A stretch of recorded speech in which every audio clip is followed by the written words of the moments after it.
Hello semua, selamat kembali. Hari ini kita akan buat kuis papan tanda jalan Malaysia.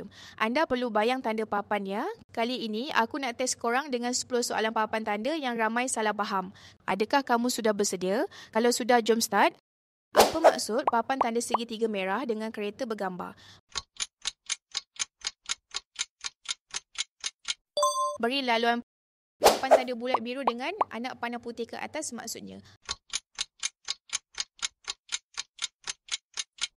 Wajib bergerak lurus. Apa maksud papan tanda kuning belian dengan orang berjalan? Penyeberangan sekolah. Papan tanda segitiga dengan gambar lembu maksudnya.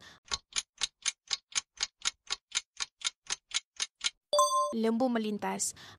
Apa maksud papan tanda bulat merah dengan garis putih melintang? Dilarang masuk papan tanda biru dengan kereta bergambar dan nombor 110 maksudnya. Had laju maksimum. Apa maksud papan tanda segitiga dengan gambar kereta dan gelombang? Jalan licin.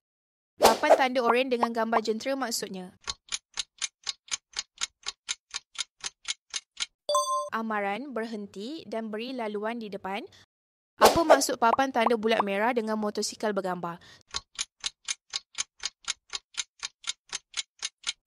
Dilarang motosikal. Soalan last. Apa maksud papan tanda dengan nombor 8 dan huruf T? Jalan untuk kenderaan lebih 8T tidak dibenarkan masuk. So, berapa betul? Kalau dapat 10 dari 10, korang ni calon terbaik JPJ. Kalau 5 ke 7, kena revise balik buku undang-undang jalan raya.